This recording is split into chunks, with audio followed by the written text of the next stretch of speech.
केसी वेणुगोपाल जी, तारिक कर्रा जी, रजनी पाटिल जी, विकार रसूल जी, गुलाम मीर जी, रमन बल्ला जी, चरणजीत चन्नी जी, दिग्विजय सिंह जी, जयराम रमेश जी, नीरज कुंदन जी, शबाब सबरी जी, कांग्रेस पार्टी के हमारे सब प्यारे कार्यकर्ता, भाइयों और बहनों, युवाओं, प्रेस के हमारे मित्रों, आप सबका यहाँ बहुत बहुत स्वागत। आप आज हमारे साथ भारत जोड़ो यात्रा में चले, 23 किलोमीटर चले। आपने अपनी शक्ति इस यात्रा को दी, हमारे साथ आप खड़े हुए, आपने अपना प्यार दिया हमें। इसके लिए मैं आप सबको दिल से धन्यवाद करता हूं।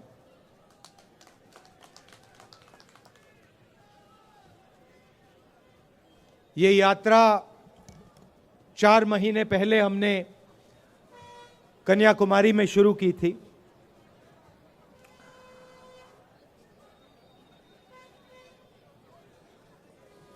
बहुत कुछ सीखने को मिला।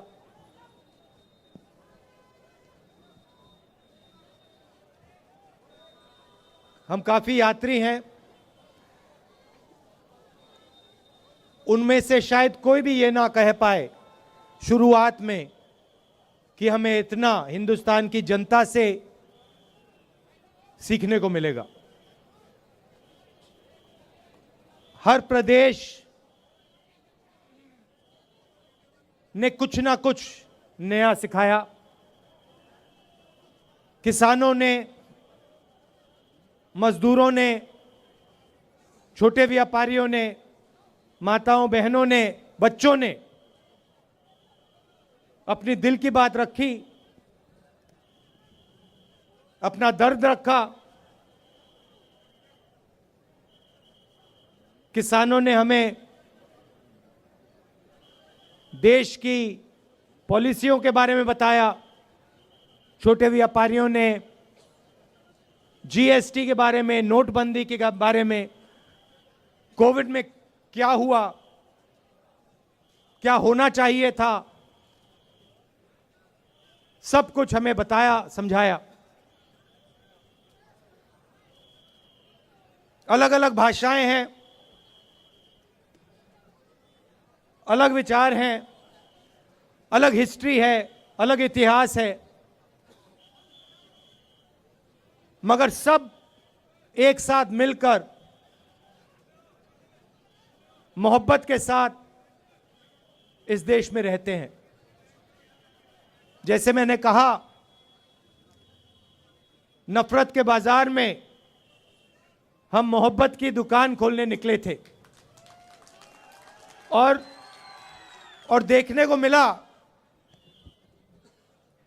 कि लाखों करोड़ों लोगों ने इस देश में मोहब्बत की दुकानें खोली हैं। हर प्रदेश में, सड़कों पे, बारिश में, गर्मी में, सर्दी में हमें यह देखने को मिला। देश के सामने कठिनाई जरूर है।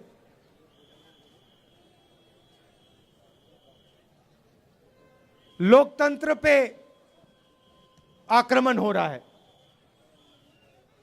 उस बात को आप सबसे बेहतर समझते हो। यात्रा से पहले हमने पार्लियामेंट में मुद्दे उठाने की कोशिश की।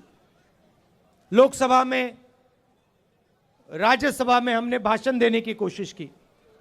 नोटबंदी पे, गलत जीएसटी पे, किसान बिल पे, जो चाइना हिंदुस्तान की जमीन ले गया है, 2000 स्क्वायर किलोमीटर ले गया है, उस पे, मगर हमें लोकसभा में बोलना नहीं दिया। जैसे ही हम बोलने की कोशिश करते थे माइक ऑफ कर दिया जाता था। मैंने भाषण के शुरुआत में आप सबसे कहा, प्रेस के हमारे जो मित्र हैं उनका यहां मैंने स्वागत किया, मगर इनका भी काम लोकतंत्र की रक्षा करने का होता है। टीवी पे, अखबारों में, मैगजीन्स में सच्चाई रखने का इनका काम होता है। पिछले प्रेस कॉन्फ्रेंस में मैंने इनसे सवाल पूछा, प्रेस वालों से सवाल पूछा। आमतौर से ये पूछते हैं, मैंने पूछा भैया एक बात बताओ, आप नरेंद्र मोदी जी का चेहरा 24 घंटे दिखाते हो, आप ऐश्वर्या राय जी की बात करते हो,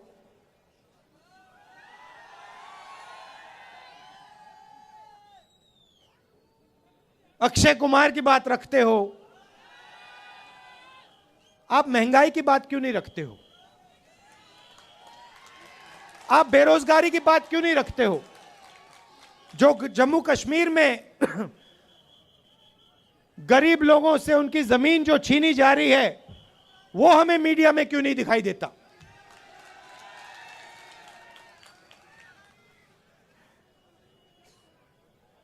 जो कश्मीरी पंडितों के साथ यहां सरकार अन्याय कर रही है। आज सुबह मेरे से मिलने एक डेलीगेशन आया और उन्होंने अपनी बात रखी। मैं हैरान हो गया। उन्होंने कहा, और मैं मीडिया के सामने ये कहना चाहता हूं, उन्होंने मुझसे कहा कि जब उनका डेलीगेशन लेफ्टिनेंट गवर्नर के पास गया तो लेफ्टिनेंट गवर्नर ने उनसे कहा कि तुम्हें भीख नहीं मांगनी चाहिए। यह देखिए, लेफ्टिनेंट गवर्नर ने कश्मीरी पंडितों के डेलीगेशन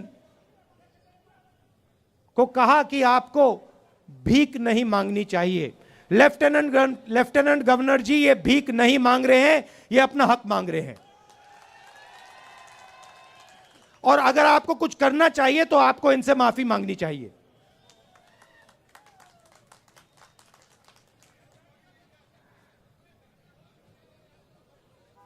यहां पे जम्मू कश्मीर में मैं आया, अभी जम्मू में चल रहा हूं, और यहां पे आपके लोग मुझसे मिल रहे हैं। माताएं, बहनें, युवा, बच्चे, किसान सब मिल रहे हैं। यहां आते हैं, सड़क पे आते हैं, मेरे साथ चलते हैं और अपनी दिल की बात रखते हैं। दो तीन चीजें मैं, जो वो मुझे कह रहे हैं, मैं आपको कहना चाहता हूं। वो आप जानते हो, मगर मैं दोहरा देता हूं। सबसे पहले मुझे कहते हैं कि जम्मू में जो पहले, अभी आता हूं, बेरोजगारी के बारे में बोलता हूं, कहते हैं कि जो पहले जम्मू के लोग व्यापार करते थे, जम्मू कश्मीर के लोग चलाते थे, आज बाहर के लोग जम्मू और कश्मीर को चला रहे हैं। और हमारा जो हक है, हमारी जो आवाज है, उसको एडमिनिस्ट्रेशन सुनता नहीं है। सारा का सारा ट्रेड बाहर के लोग कर रहे हैं, जम्मू कश्मीर के लोग देखते रह गए। पहली बात। दूसरी बात, हिंदुस्तान में सबसे ज्यादा बेरोजगारी जम्मू कश्मीर में है और जम्मू में है। तो यहां पे स्टूडेंट्स पढ़ाई करते हैं, कोई इंजीनियर बनना चाहता है, माता पिता शिक्षा के लिए पैसा देते हैं, कोई डॉक्टर बनना चाहता है, कोई लॉयर बनना चाहता है, कोई आर्मी में जाना चाहता है। पढ़ाई करने के बाद पता लगता है कि इस प्रदेश के लोग, प्रदेश के युवा लॉयर, डॉक्टर, इंजीनियर नहीं बन सकते हैं। पहले एक और रास्ता था, आर्मी का रास्ता था, वो भी आज बंद कर दिया है। बीजेपी के लोग नई योजना लाए हैं, अग्निवीर योजना लाए हैं, और इनको जो आर्मी का इथोस है, इनको वो ही नहीं समझ आया। देखिए, किसी भी काम में, किसी भी काम को सीखने में कम से कम 7-8 साल लगते हैं। सही बात है? सही? आप खाना पकाती हैं? खाना पकाती हैं? आपको कितने साल लगे? खाना पकाने में, सीखने में कितने साल लगे आपको? 7-8 साल लगे? मतलब एक्सपर्ट आप 7-8 साल में बनी? नहीं। तो किसी भी काम में 7-8 साल लगते हैं। आर्मी जो है एक परिवार है। जो सेना लड़ती है, वो रिश्ते के बल पे लड़ती है। सैनिकों के बीच में जो रिश्ता होता है, उसके बल पे लड़ती है। वो रिश्ता 1-2 साल में बनता ही नहीं है। वो रिश्ता, उस रिश्ते को बनने के लिए, मजबूत होने के लिए कम से कम 7-8 साल लगते हैं। ये जो बीजेपी के लोग हैं, इनको ये बात समझ नहीं आई। ये सोचते हैं कि आर्मी की ट्रेनिंग 6 महीने में हो जाएगी, जो सीखना है वो 6 महीने में हो जाएगा। बिल्कुल नहीं। आर्मी में सालों लगते हैं एक सैनिक को तैयार करने के लिए। सालों लगते हैं उस सैनिक और दूसरे सैनिकों के बीच में रिश्ता बनाने के लिए। तो ये अग्निवीर योजना जो है, ये हिंदुस्तान की सेना को कमजोर करने की योजना है। और ये बेचारे जो हमारे आर्मी के लोग, ये कह नहीं सकते हैं, मगर मैं जानता हूं अगर इनसे पूछा जाए तो ये सारे के सारे कहेंगे कि ये अग्निवीर योजना के खिलाफ है, अग्निवीर योजना गलत है। तो वो रास्ता जो था वो भी बंद कर दिया इन लोगों ने। पहले युवा आर्मी में जाता था, 15 साल की उसकी सर्विस होती थी, उसके बाद उसको पेंशन मिलती थी। अग्निवीर योजना में 4 साल की सर्विस होगी, उसके बाद सैनिकों को घर भेज दिया जाएगा, उनको कोई पेंशन नहीं मिलेगी। तो ये जो देश का आर्मी के साथ रिश्ता है, इससे खिलवाड़ कर रहे हैं।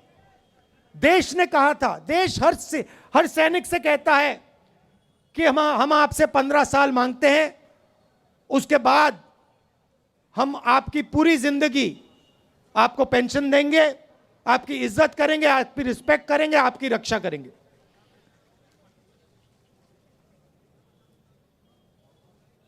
तो ये अग्निवीर योजना जो पहले युवाओं के लिए एक रास्ता था, ये भी इन्होंने बंद कर दिया। बेरोजगारी क्यों आ रही है? क्योंकि सरकार चुने हुए 2-3 उद्योगपतियों के लिए काम कर रही है। ये देखो, यहां पे आपका पूरा का पूरा व्यापार, जो भी आप करते हो, सारा का सारा उन्हीं 2-3 उद्योगपतियों के हाथ चला जाएगा। सच्चाई है। और नरेंद्र मोदी जी ने आपसे कहा आपसे कहा था कि देखिए, नोटबंदी काले धन के खिलाफ योजना है। काला धन मिट गया क्या? नहीं मिटा ना। भाइयों और बहनों, नोटबंदी और गलत जीएसटी योजनाएं नहीं है, ये हथियार हैं। ये छोटे व्यापारियों को, स्मॉल और मिडिल साइज बिजनेस वालों को मारने के, खत्म करने के हथियार हैं। और सच्चाई ये है कि इस देश को रोजगार सिर्फ ये लोग दे सकते हैं। ये जो 2-3 बड़े उद्योगपति हैं, ये देश को रोजगार दे ही नहीं सकते, कितनी भी कोशिश कर लें ये नहीं दे सकते हैं। तो इन्होंने क्या किया, नरेंद्र मोदी जी और बीजेपी ने क्या किया, जो हिंदुस्तान की रीढ़ की हड्डी है, जो रोजगार देने वाली रीढ़ की हड्डी है, छोटे व्यापारी, स्मॉल और मीडियम बिजनेस, इस रीढ़ की हड्डी को इन्होंने तोड़ दिया है। इसीलिए आज पूरे देश में, सिर्फ जम्मू कश्मीर में नहीं, पूरे देश में बेरोजगारी फैल रही है। आप दूसरा सवाल पूछोगे, महंगाई इतनी क्यों बढ़ रही है? वही कारण है। पूरा का पूरा धन हिंदुस्तान का 2-3 उद्योगपतियों के जेब में जा रहा है। पहले पेट्रोल का दाम क्या होता था? आज कितना है? 100 रुपए। तो जब आपके जेब में से जो 50 रुपए निकल रहे हैं, वो कहां जा रहे हैं? हवा में तो गायब नहीं हो रहे, कहीं ना कहीं तो जा रहे होंगे। क्या वो छोटे व्यापारियों की जेब में जा रहे हैं? नहीं। किसानों की जेब में जा रहे हैं क्या? नहीं। बेरोजगार युवाओं की जेब में जा रहे हैं क्या? नहीं। ये गैस सिलेंडर के दाम बढ़ रहे हैं, उसका पैसा कहां जा रहा है? वो भी 3-4 लोगों के पास। अभी यहां पे आपका सेब आते हैं, सेब बिकते हैं, फायदा किसको जाएगा देख लेना। तो पूरा का पूरा धन, देश का पूरा धन 3-4 लोगों के हाथ में जा रहा है, और बाकी हिंदुस्तान बेरोजगारी, महंगाई का सामना कर रहा है। इसलिए हमने ये यात्रा कन्याकुमारी से कश्मीर तक शुरू की, और इसमें आपने हमारी जबरदस्त मदद की है। आप ये मत सोचिए कि 3500 किलोमीटर चलना आसान है, यह आसान काम नहीं है। जब हमने शुरू किया था, हमने सोचा कि ये देखो काफी मुश्किल काम है, मगर चलने के बाद पता लगा ये तो आसान है, कोई मुश्किल नहीं है इसमें।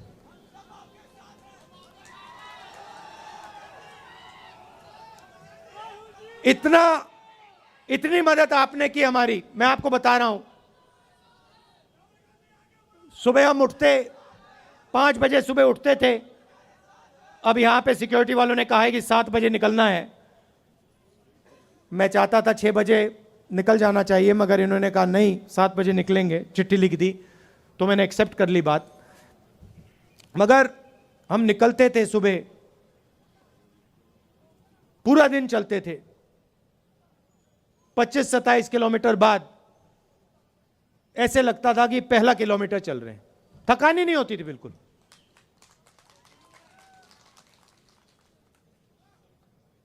पूरा अपने पूरी मदद की, पूरी शक्ति डाली, प्यार दिया यात्रा को।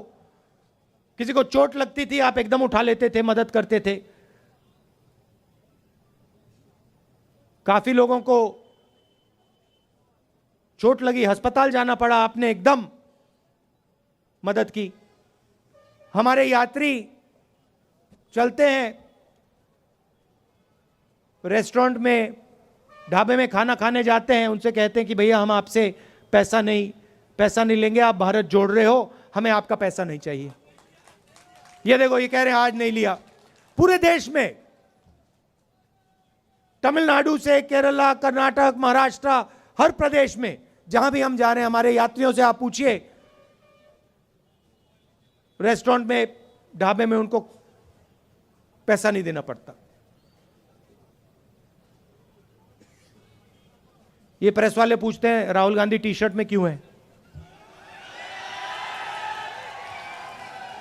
राहुल गांधी टी शर्ट में क्यों हैं? आप इतना प्यार दे रहे हो, इतनी मोहब्बत दे रहे हो कि मुझे ठंड नहीं लग रही। भैया इनको बात नहीं समझ आएगी, आ ही नहीं सकती। मैं आपको बता रहा हूं, पसीना आ रहा है मुझे अभी। तो ये मुद्दे हैं, और सबसे बड़ा मुद्दा अंत में जो आपका स्टेटहुड का मुद्दा है, उससे बड़ा कोई मुद्दा ही नहीं है। तो आपका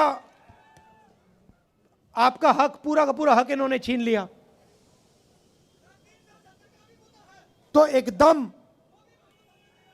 कांग्रेस पार्टी पूरा समर्थन आपको, जो आपका स्टेटहुड है उसको रीइंस्टेट करने में पूरा हम दम लगा देंगे। आपने इतना प्यार दिया, दिल से आपका मैं धन्यवाद करना चाहता हूं। और अभी हम आपके साथ और चलेंगे, आपसे मिलेंगे, इसके लिए बहुत बहुत धन्यवाद।